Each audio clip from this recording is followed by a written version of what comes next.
नमस्ते। और आज हमारी ऊर्जा संसाधन की लास्ट क्लास है और सेकंड ग्रेड के सिलेबस के अनुसार हमारा लास्ट क्लास है। ठीक है, सेकंड ग्रेड का इंडियन जियो का जो सिलेबस है उसके अकॉर्डिंग हमारी इंडियन जियो की आज की लास्ट क्लास है। ठीक, उसके बाद हम क्या करेंगे वो आपको जल्द ही क्या कर जाए पता चल जाएगा, तो उसमें हम ज़्यादा नहीं पढ़ते हैं और आज की हमारी क्लास को क्या करते हैं, शुरू करते हैं। तो चलो, माँ भगवती का नाम लेते हुए हम अपनी आज की क्लास को क्या करते हैं, शुरू करते हैं। ठीक, और जो मुझे नमस्ते बोलते हैं उनको नमस्ते, जो मुझे राधे राधे बोलते हैं उनको राधे राधे, और जो जय श्री राम बोलते हैं उनको जय श्री राम। अब देखो पहला क्वेश्चन क्या कह रहा है। पहला क्वेश्चन कह रहा है कि भारत के मानचित्र में 1 से 5 तक, ठीक, क्या कह रहा है कि ये भारत का एक मानचित्र दे रखा है। इस भारत के मानचित्र में आपको 1 से 5 तक की संख्याओं के द्वारा 1 से 5 तक की संख्याओं के द्वारा प्रदर्शित जल विद्युत परियोजनाओं के नाम बताने और क्रमशः बताने। मतलब आपको सीक्वेंस नहीं बिगाड़नी। जब भी क्रमशः आ जाए ना, मतलब आपको सीक्वेंस को फॉलो करना है। जो पहले पूछा गया है उसका आंसर पहले देना है, जो बाद में पूछा गया है उसका आंसर बाद में देना है। ठीक, तो देखो यहाँ पे लिख रखा है 1 नंबर, ठीक, यहाँ पे लिख रखा है 2 नंबर, यहाँ पे लिख रखा है 3 नंबर, यहाँ पे लिख रखा है 4 नंबर और यहाँ पे लिख रखा है 5 नंबर। ठीक, अब हम 1 नंबर को देखें तो 1 नंबर जहां पर लिखा हुआ है वो जगह है झारखंड का बोकारो। कौन सा है? बोकारो, झारखंड की बोकारो है। ठीक, जहां 2 नंबर लिख रखा है वो जगह कौन सी परियोजना है? वो परियोजना है रिहंद। रिहंद कहाँ है आपकी? रिहंद है आपके यूपी के अंदर। जहां 3 नंबर लिख रखा है वो जगह है आपका राणा प्रताप सागर। ठीक, राणा प्रताप सागर। जहां 4 लिख रखा है वो है कृष्णराज सागर परियोजना, और जहां 5 लिख रखा है वो कौन सा हाइड्रो इलेक्ट्रिसिटी का प्रोजेक्ट है? पेरियार है। इस क्वेश्चन को आपको सिर्फ क्या करना है, रीड करना है और क्या कर जाना है, आगे बढ़ जाना है। क्योंकि कितनी सारी आप मैप पे याद रखोगे, पॉसिबल नहीं है ना। तो बस जो इंपॉर्टेंट है, बोकारो इंपॉर्टेंट है, रिहंद इंपॉर्टेंट है, राणा प्रताप सागर इंपॉर्टेंट है, कृष्ण सागर इंपॉर्टेंट है और पेरियार इंपॉर्टेंट है। तो इनकी इंपॉर्टेंट लोकेशन को एक बार अच्छे से देख लो और देखने के बाद आपको क्या करना है, आगे बढ़ना है। क्लियर? आगे चलूं? चलो, हाँ, अब देखो ये इंपॉर्टेंट क्वेश्चन कि देश में कुल विद्युत उत्पादन में, हमारे देश में जितना भी विद्युत उत्पादन होता है, चाहे वो तापीय हो, चाहे वो जल विद्युत से हो, चाहे वो गैर परंपरागत ऊर्जा के स्रोतों से हो, चाहे वो परमाणु ऊर्जा से हो, तो हम जितना भी टोटल इलेक्ट्रिसिटी का प्रोडक्शन करते हैं उसमें सबसे ज़्यादा किस चीज़ से हमें इलेक्ट्रिसिटी मिलती है? तो कल की क्लास में मैंने बताया था कि ताप विद्युत से मिलती है। और ताप विद्युत में भी हमें सब कितनी मिलती है? लगभग 60% तो हम किससे ले आते हैं? ताप विद्युत से ले आते हैं। ये क्वेश्चन इंपॉर्टेंट है, आप लोगों ने क्या रखना है, ध्यान रखना है। अगर भारत 100%, अगर इंडिया, मान लो अभी आपको क्या करना है, मानना है, आप मान लो कि आप 100%, आप क्या कर रहे हो, 100% बिजली बना रहे हो, तो इस 100% बिजली में किस किस से बिजली बन रही है आपकी? ताप से बन रही है, जल से बन रही है, प्राकृतिक गैस से बन रही है, जल से बन रही है, ताप से बन रही है, गैर परंपरागत ऊर्जा स्रोतों से बन रही है, गैर परंपरागत ऊर्जा स्रोतों से बन रही है। अब गैर परंपरागत ऊर्जा स्रोत कौन कौन से हुए? तो आपके सौर ऊर्जा से बन रही है, आपके पवन ऊर्जा से बन रही है, भूतापीय ऊर्जा से बन रही है, ज्वारीय ऊर्जा से बन रही है ना। ज्वारीय ऊर्जा का भी अपन ने प्लांट पढ़ा था। और किससे बन रही है? और बन रही है आपके बायोगैस से बन रही है। तो ये गैर परंपरागत हुआ। गैर परंपरागत के अलावा और कौन सा तरीका है हमारे पास ऊर्जा बनाने का? तो हमारे पास परमाणविक या आणविक ऊर्जा है ना। परमाणविक या फिर आणविक ऊर्जा है। इन सब से मिलकर हम कितनी बना रहे हैं? इन सब को जोड़ने पर हम 100% बना रहे हैं। लेकिन हम सबसे ज़्यादा किससे बनाते हैं? ताप से बनाते हैं। और ताप से तकरीबन हम कितनी बनाते हैं? 60% बना देते हैं। कितनी बना देते हैं? 60%। तो ये आपने क्या रखना है, ध्यान रखना है कि चाहे इंडिया का कहीं का कोई सा भी ईयर उठा के देख लीजिए कि जितना भी इंडिया टोटल इलेक्ट्रिसिटी का प्रोडक्शन करता है उसमें सबसे ज़्यादा इंडिया किसे बना, सबसे ज़्यादा पावर किससे जनरेट होती है? थर्मल इलेक्ट्रिसिटी से होती है, तापीय विद्युत से होती है। क्लियर? आगे चलूं? हाँ, एक जरूरी बात बतानी थी, जिस चीज का मुझे डर था वो आप लोगों ने कर दिया, लेकिन हाँ कुछ लोगों ने बहुत सही आंसर दिया है। वो ऐसे ही अपने दिमाग को हमेशा जागृत अवस्था में रखे। मैंने आपको पिछली से पिछली क्लास में पूछा था कि महाराष्ट्र के जो गणतंत्र दिवस के राज्य अतिथि थे वो कौन थे। महाराष्ट्र राज्य के राज्य गणतंत्र दिवस के मुख्य जो अतिथि थे वो डेनिस फ्रांसिस थे, लेकिन बहुत सारे कुछ लोगों ने क्या लिख दिया है, फ्रांस के मैक्रो लिख दिया है। अगर भारत का मैं पूछती ना तो आपको मैक्रो आंसर देना चाहिए था, और ये गलती आपसे एग्जामिनेशन हॉल में भी हो सकती है। तो फिर से इस चीज पे काम करिएगा कि आपको बहुत गौर से क्वेश्चन सुनना है और फिर आंसर देना है। जल्दीबाजी में घोड़े नहीं दौड़ाने हैं, ठीक? तो सही आंसर डेनिस फ्रांसिस है, और बहुत सारे लोगों ने डेनिस फ्रांसिस आंसर दिया है, वो बिल्कुल सही है। तो आप फिर से देखें और फिर से मुझे बताएं और स्वीकार करें कि आपसे थोड़ी बहुत क्या हो गई है, भूल चूक हो गई है। फिर जब मैं आगे पूछना शुरू करूंगी तब आपसे ये गलती नहीं होगी। क्लियर? चलो, और यही छोटी छोटी गलतियां हमसे एग्जामिनेशन हॉल में हो जाती है, और जिस वजह से हम कई बार एग्जाम में क्या रह जाते हैं, पीछे रह जाते हैं। इन्हें आप सुधारते जाएंगे तो आप क्या होते जाएंगे, बेहतर होते जाएंगे। आगे चलते हैं। निम्नांकित में से किस क्षेत्र के ताप विद्युत संयंत्रों की भार क्षमता सर्वाधिक है? मतलब भारत के अंदर हमने किस तरफ सबसे ज्यादा लोड वाले तापीय विद्युत संयंत्र लगाए हैं। बेसिकली ये क्वेश्चन पूछा जा रहा है कि देखो भार क्षमता मतलब कितनी ज्यादा मेगावाट का आपने क्या लगाया है, पावर प्लांट लगाया है। और पूरे भारत में उत्तर दक्षिण पूर्व पश्चिम कौन सी तरफ ये भार क्षमता सर्वाधिक है? तो सिंपल से याद रखना कि भारत के तापीय विद्युतों की भार क्षमता सर्वाधिक किधर आती है, दक्षिण की तरफ आती है। दक्षिण के जो हमारे राज्य हैं उस तरफ ये ज्यादा है, और ये क्वेश्चन भी आपके लिए क्या है, बहुत इंपॉर्टेंट है। क्लियर? कोई प्रॉब्लम नहीं? आगे चलूं? चलो अगला देखो, राजस्थान में स्थापित पवन ऊर्जा परियोजना स्थल। अब देखो बहुत आसान है, आपको ये पूछा है कि राजस्थान में स्थापित पवन ऊर्जा परियोजना स्थल कौन कौन से हैं। तो अगर ऑप्शन को आप बहुत ध्यान से देखेंगे, रावत भाटा और सूरतगढ़ नहीं हो सकता। रावत भाटा में हमारा परमाणु प्लांट है और जल विद्युत का प्लांट है। सूरतगढ़ में हम थर्मल इलेक्ट्रिसिटी बनाते हैं, है ना। जालिपा और बरसिंगसर में भी हम कोयला से या ताप विद्युत के प्लांट है। बीकानेर और जैसलमेर, जैसलमेर हो सकता है लेकिन बीकानेर तो बिल्कुल नहीं है।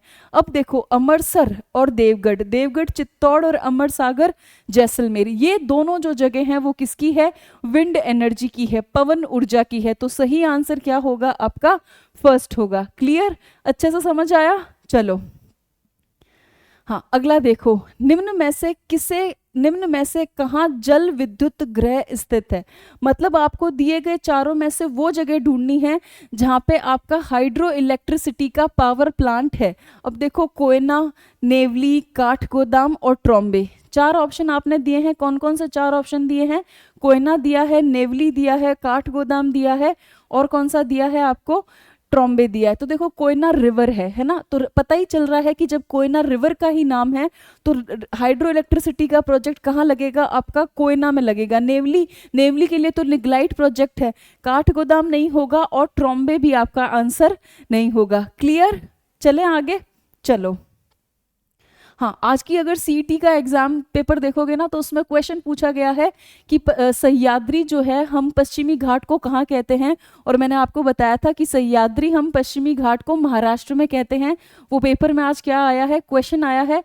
और ब्रह्मपुत्र की बहुत जो ट्रिब्यूटरीज हैं उसके बारे में भी क्या किया गया है, क्वेश्चन पूछा गया है। तो आप ऐसा मत समझिए कि जो एमसीक्यू की क्लास होती है उससे हम एग्जाम को कवर नहीं कर सकते। एमसीक्यू की क्लास से भी आप क्या कर सकते हो, एग्जाम को पकड़ सकते हो। बस उसके लिए तरीका हमें क्या करना पड़ता है, डिफरेंट अपनाना पड़ता है, ध्यान थोड़ा क्या लगाना पड़ता है, ज्यादा लगाना पड़ता है। ठीक, तो अब देखो 6 नंबर क्वेश्चन में हम क्या करते हैं, मैच द फॉलोइंग करते हैं। देखो जवाहर सागर जल विद्युत केंद्र, अब जवाहर सागर जल विद्युत केंद्र कौन सी नदी पर है, तो चंबल नदी पर है। कौन सी नदी है इसमें, चंबल नदी है। फिर देखो माही बजाज सागर जल विद्युत केंद्र, तो माही नदी पर है।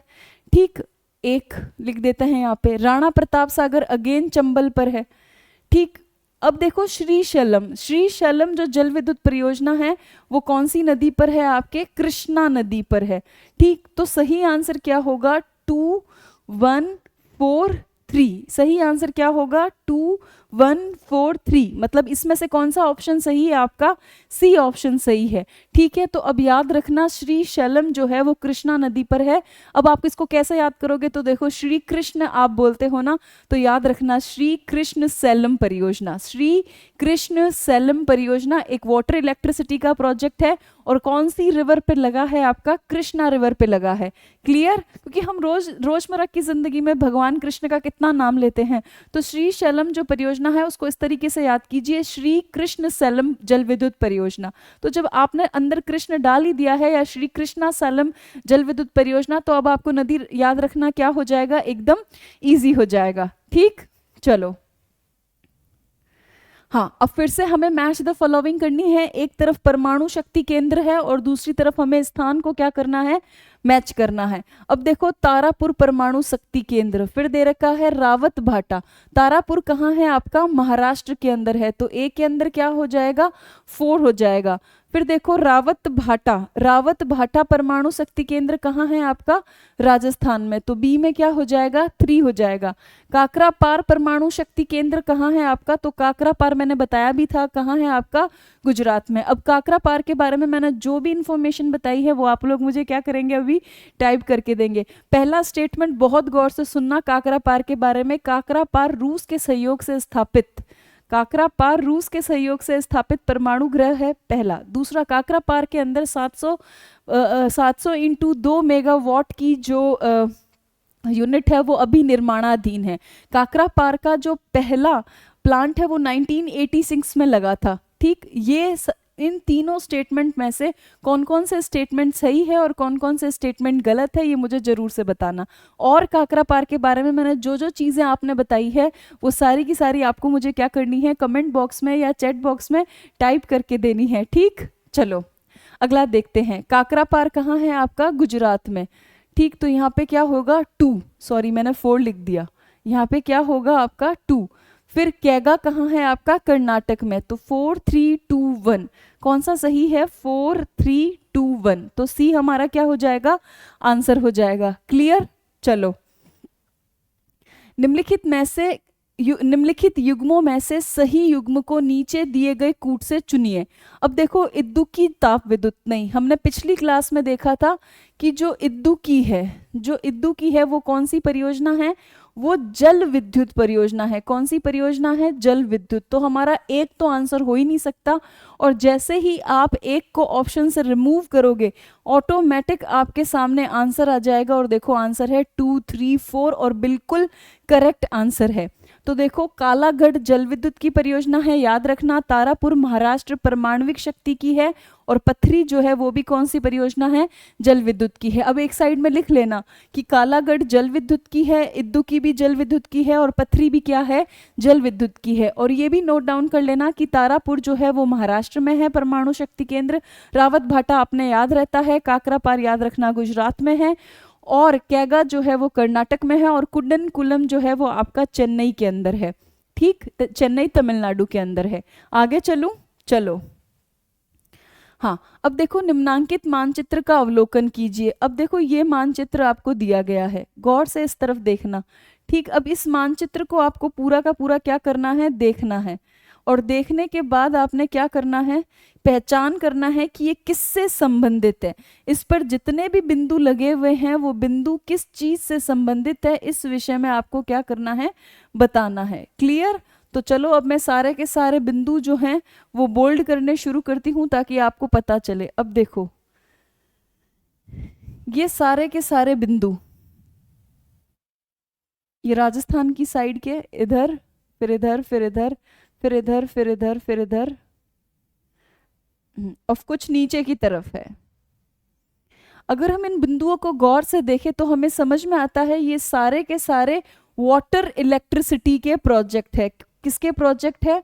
वाटर इलेक्ट्रिसिटी के प्रोजेक्ट है। अब आप कहोगे कैसे पता चला? अगर आप राजस्थान की तरफ गौर से देखोगे, क्योंकि हम राजस्थान में रह रहे हैं, तो हम राजस्थान के हिस्से को अगर गौर से देखोगे, जो 3 डॉट लग रखे हैं वो तीनों डॉट आप देखोगे कि कौन सी परियोजना है? जल विद्युत की परियोजना है, चंबल वाली परियोजना है, और उसी से हमें हिंट मिलता है कि ये सारे के सारे डॉट जो हैं वो किससे संबंधित है? वाटर इलेक्ट्रिसिटी के प्रोजेक्ट से संबंधित है। तो सही आंसर 9 नंबर में हमारा क्या होगा? हमारा सही आंसर होगा ये सारे के सारे केंद्र कौन से हैं? जल विद्युत उत्पादन के केंद्र है। क्लियर? आगे चलूं? चलो। रामपुरा जो भारत में प्रथम गांव अपना सौर ऊर्जा प्लांट लगाने वाला बना, मतलब रामपुरा भारत का पहला ऐसा गांव है जिसने अपने यहाँ पे क्या इंस्टॉल किए थे? सोलर प्लांट इंस्टॉल किए थे। तो पहली इंफॉर्मेशन हमारे लिए क्वेश्चन से बहुत काम की हो गई है। अगर आपको डायरेक्ट पूछ ले कि भारत का पहला ऐसा गांव जिसने खुद ने अपने सोलर प्लांट लगाए हैं, तो आपने क्या आंसर करके आना होगा? रामपुरा करके आना होगा। अब रामपुरा कहाँ स्थित है? तो देखो रामपुरा जो है वो आपका कहाँ है?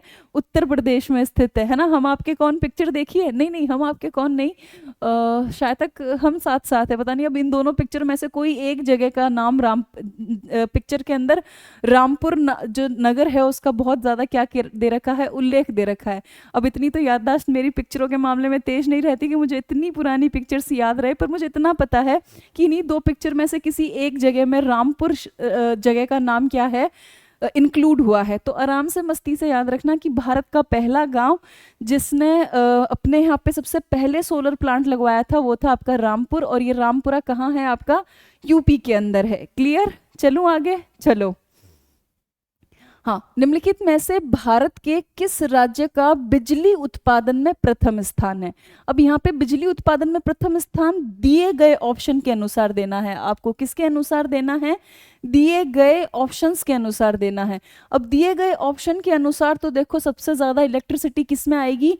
गुजरात में बनेगी। लेकिन हमें लेटेस्ट डाटा के हिसाब से याद रखना है, तो 2021 का जो पावर मिनिस्ट्री जो है, मिनिस्ट्री ऑफ पावर जो है, विद्युत शक्ति मंत्रालय जो है और केंद्रीय विद्युत प्राधिकरण है, उसकी रिपोर्ट के अनुसार अगर हम देखें तो भारत में सर्वाधिक बिजली उत्पादन पर प्रथम स्थान पर कौन है? प्रथम स्थान पर है आपका महाराष्ट्र। पहले नंबर पे कौन है? आपका महाराष्ट्र है। महाराष्ट्र के बाद दूसरे नंबर पे कौन है? अब देखो मैं यहाँ लिख दे रही हूँ, टॉप बिजली उत्पादक। ठीक, टॉप बिजली उत्पादक राज्य, टॉप बिजली उत्पादक राज्य। तो फर्स्ट नंबर पे कौन है? आपका महाराष्ट्र है। स्थापित क्षमता के हिसाब से है, विद्युत कितना स्थापित कर देते हैं?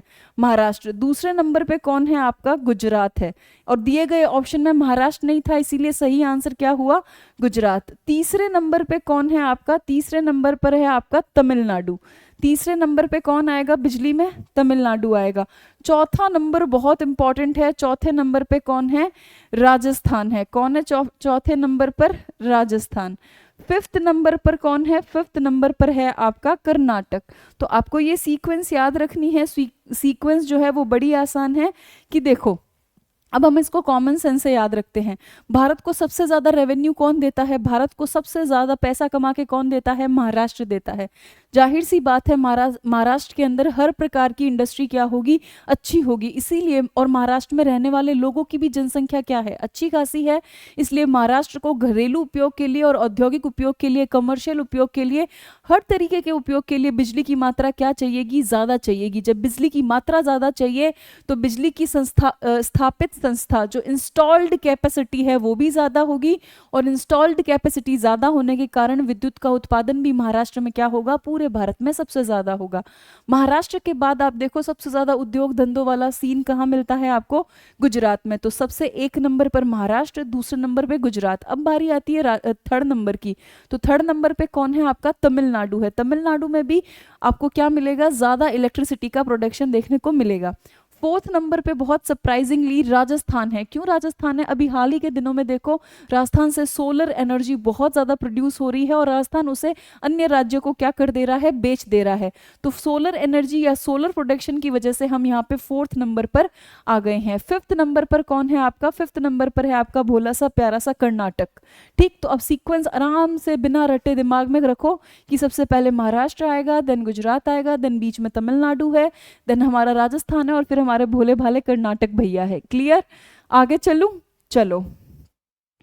अब देखो फिर से हमें क्या करना है? सूची फर्स्ट और सूची सेकंड को क्या करना है? मैच करना है। एक तरफ नाभिकीय शक्ति केंद्र है और दूसरी तरफ क्या है? आपको राज्य है। तो देखो कोटा में कौन सा है? कोटा, हाँ, रावत भाटा वाला जो है वो कहाँ है? आपका राजस्थान में। तारापुर कहाँ है? आपका महाराष्ट्र में। काकरापार कहाँ है? आपका गुजरात में। और नरोरा कहाँ है? आपकी यूपी में।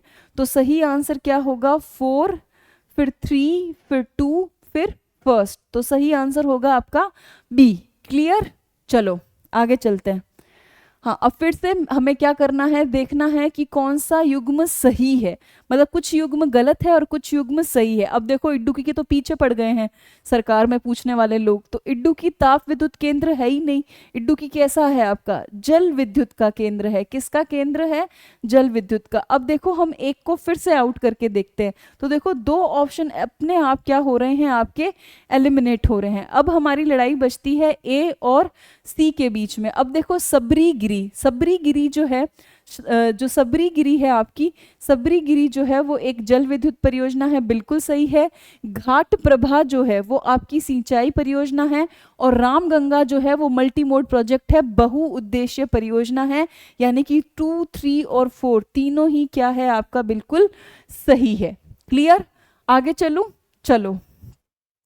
किस देश के सहयोग से ओबरा ताप विद्युत केंद्र स्थापित किया गया? भाई देखो कितना खतरनाक सा नाम है, ओबरा, है ना। कोबरा तो फिर भी याद हो जाए, ये क्या है, ओबरा है। तो ओबरा को हमने किसकी मदद से, ओबरा का जो थर्मल इलेक्ट्रिसिटी का प्लांट है उसके लिए हमने किसके हाथ पैर जोड़े हैं? तो देखो भारत का एक बहुत अच्छा दोस्त है, जिससे भारत की दोस्ती इतनी मजबूत है जिसकी कोई हद नहीं है। तो भारत को जब भी लगता है ना कि मुझे मदद की आवश्यकता है, तो भारत का एक इंटेलिजेंट और बहुत ही लॉयल जो दोस्त है वो है रशिया, और रशिया दौड़ा दौड़ा आता है और भारत की क्या कर देता है, मदद कर देता है। तो देखो ओबरा जो ताप विद्युत है ना वो किसकी मदद से लगाया गया है, रशिया की मदद से लगाया गया है। इंपॉर्टेंट क्वेश्चन है, आप इसे क्या रखना, याद रखना। क्लियर? आगे चलूं? चलो।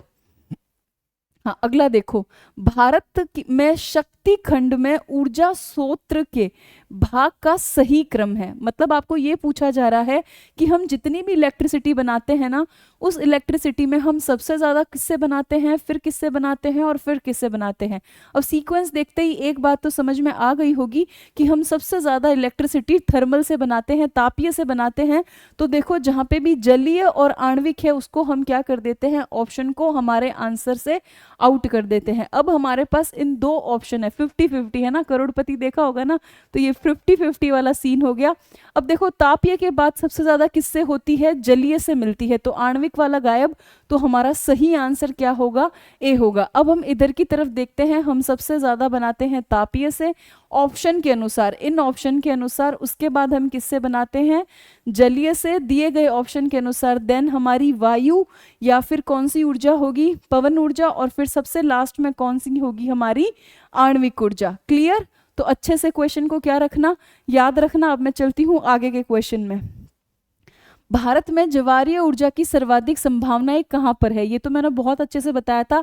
अब आपका फर्ज बनता है कि आप ज्वारीय ऊर्जा के बारे में मैंने जो कुछ भी आपको बताया है वो सारा का सारा अच्छे से क्या करके दे, मुझे अभी लिख के दे। तो दिए गए 4 ऑप्शन में से जो सही आंसर है वो है भावनगर वाला प्रोजेक्ट। जो भावनगर वाला प्रोजेक्ट है वो कहाँ लग रहा है ये भी आप मुझे बताओगे, और आप मुझे ये भी बताओगे कि इंडिया का फर्स्ट जो टाइडल एनर्जी का प्लांट है वो कौन सा है, उसका नाम कौन सा है, और ज्वारीय ऊर्जा के लिए कितना चीज जो है वो कितना पोटेंशियल है इंडिया के अंदर ये भी बताओगे, और कौन कौन सी खाड़ी में वो पोटेंशियल है ये भी मुझे बताओगे, क्योंकि मैंने लास्ट क्लास में आपको इसके बारे में सब कुछ बताया था। ठीक, आगे चलूं? चलो। उड़ान एक गैस आधारित शक्ति परियोजना है ना। उड़ान क्या है आपकी, एक गैस आधारित शक्ति परियोजना है। अब ये जो उड़ान गैस आधारित शक्ति परियोजना है, ये शक्ति परियोजना आपके कौन से राज्य की है? तो देखो उड़ान जो शक्ति परियोजना है ना वो महाराष्ट्र गवर्नमेंट का प्रोजेक्ट है। तो आपको ध्यान रखना है ये किसका प्रोजेक्ट है, महाराष्ट्र सरकार का। और ये इंपॉर्टेंट क्यों है, क्योंकि ये किस पर आधारित है, गैस पर आधारित है, नेचुरल गैस पर बेस्ड है। इसीलिए एग्जामिनर ने इसे क्वेश्चन पेपर में क्या किया था, पूछा था। तो आराम से याद रखें, देखो उड़ान परियोजना भी है, उड़े देश का हर आम नागरिक। और उड़ान एक इलेक्ट्रिसिटी का भी प्रोजेक्ट है, गैस इलेक्ट्रिसिटी का भी प्रोजेक्ट है, जो कहाँ लगा हुआ है, महाराष्ट्र में लगा हुआ है, और महाराष्ट्र सरकार ने खुद ने लगाया है। क्लियर? आगे चलूं। महाराष्ट्र सरकार ने इसके लिए एक कंपनी बनाई थी, वो कंपनी ने इस प्रोजेक्ट को चलाया। निम्न में से कौन सा क्षेत्र ज्वारीय ऊर्जा उत्पादन का प्रमुख क्षेत्र है? तो निम्नलिखित में से कौन सा क्षेत्र है जहां पे सबसे ज्यादा ज्वारीय ऊर्जा होती है? मैंने पिछली क्लास में आपको डिटेल में बताया था, वो जगह है आपकी खंबात की खाड़ी। कौन सी जगह है? खंबात। देखो मैंने कच्छ की खाड़ी भी बताया था, और खंबात की खाड़ी भी बताया था, लेकिन प्लांट हमने एस्टेब्लिशमेंट किस में किया है, भावनगर वाला खंबात की खाड़ी में किया है, इसीलिए हमें पहली प्रायोरिटी किसको देनी होगी, खंबात की खाड़ी को देनी होगी। अच्छा क्वेश्चन है, आपको पेपर के लिए इसे क्या रखना है, ध्यान रखना है। क्लियर, आगे चलूं, चलो। हाँ, क्रेन, क्रेन एनर्जी का नाम किसने नहीं सुना, हम जब राजस्थान पढ़ते हैं तब भी हम देखते हैं कि क्रेन एनर्जी ने कितने प्लांट अब यहाँ पर भी खोल रखे हैं। तो क्रेन एनर्जी का मुख्यालय है, तो कहाँ है क्रेन एनर्जी का मुख्यालय, स्कॉटलैंड के अंदर है। ध्यान रखना कि क्रेन एनर्जी का मुख्यालय देखने के लिए आपको कहाँ जाना पड़ेगा, स्कॉटलैंड जाना पड़ेगा, ठीक। और स्कॉटलैंड जाने के लिए वीज़ा लगता है भाई, पासपोर्ट लगता है, पैसे लगते हैं। और फिर भी अगर आपकी इच्छा हो तो क्रेन एनर्जी का हेडक्वार्टर देखने के लिए कहाँ जाइए, स्कॉटलैंड जाइए। आगे चलते हैं। हाँ, अब देखो सूची फर्स्ट और सूची सेकंड को हमें क्या करना है, अच्छे से मैच करना है। तो एक तरफ एक परियोजना है और दूसरी तरफ दूसरी परियोजना है। तो देखो उकाई, उकाई जो परियोजना है वो कहाँ है आपकी, गुजरात में। और मैंने बताया था उकाई जल विद्युत का भी प्लांट है और थर्मल इलेक्ट्रिसिटी का भी प्लांट है। पतरातू मैंने पिछले क्वेश्चन में बताया था, पतरातू है आपका झारखंड। तो ए में होगा 2 और बी में होगा 1। पेच कहाँ है आपका, पेच है आपका मध्य प्रदेश में, तो सी में होगा 3। और ढाबोल कहाँ है आपका, महाराष्ट्र में, तो डी में क्या होगा आपका 3, सॉरी सी में 4 होगा और डी में 3 होगा। तो सही आंसर क्या होगा आपका, बी होगा। आगे चले, अच्छा। तो चलो आज के 20 क्वेश्चन पूरे हुए और इसी के साथ एनर्जी के क्वेश्चन हमने क्या किए हैं, लगभग पूरे कर लिए हैं। अब आगे की क्लास आपको देखनी है जिसमें मैं आपको जो भी करवाऊंगी वो आपको बहुत पसंद आएगा। बिल्कुल examination exam point of view से कराएंगे, एग्जाम ओरिएंटेड तरीके से कराएंगे। चाहे आप second grade, first grade read का एग्जाम दे रहे हो, अभी वाला जो संस्कृत एजुकेशन वाला होने वाला है वो दे रहे हो, या फ्यूचर में जल्द ही आपको वैकेंसी देखने को मिलेगी फर्स्ट ग्रेड सेकंड ग्रेड की, या आप 2 फरवरी 2025 को जो आरएस का एग्जाम है उसके प्रीलिम्स में बैठ रहे हो, चाहे आप इस वक्त किसी भी एग्जाम की तैयारी कर रहे हो राजस्थान के अंदर, अगली जो क्लासेस हैं वो इतनी अच्छी और इतनी यूजफुल है। एमसीक्यू बेस्ड है बेसिकली, लेकिन वो इतनी ज़्यादा एमसीक्यू बेस्ड होने पर भी इतनी ज़्यादा यूजफुल है, वो तो मैं जब आपको कराऊंगी तब पता चल जाएगा कि आपको खुद को लगेगा कि हाँ ये ही चीज़ आपको चाहिए थी। तो चलो अब हम अगली क्लास में मिलेंगे, तब तक के लिए मैं आपसे क्या लेती हूँ, आज विदा लेती हूँ। क्लास को लाइक ज़रूर कीजिएगा, अपने दोस्तों के साथ शेयर जरूर से कीजिएगा, चैनल को सब्सक्राइब कीजिएगा ताकि आप और मैं ऐसे ही पढ़ते और पढ़ाते रहें और परीक्षाओं में सफलता प्राप्त करते रहें और धीरे धीरे ये कारवा क्या होता जाए, लंबा चौड़ा होता जाए। टेस्ट सीरीज़ खरीदना बिल्कुल ना भूलें। कुछ अभी मेरी थोड़ी तबीयत ठीक नहीं थी इसलिए कुछ कुछ काम डिले हो रहे हैं, वो भी जल्दी से क्या कर दिए जाएंगे, पूरे कर दिए जाएंगे। और जल्द ही राजस्थान करंट अफेयर्स जनवरी 2024 भी आपको यहाँ पे क्या कराऊंगी, मैं लाइव आके पढ़ाऊंगी। तो तब तक के लिए आज हम यहीं ख़त्म करते हैं क्लास को, अब मिलेंगे अगली क्लास में, तब तक के लिए बाय।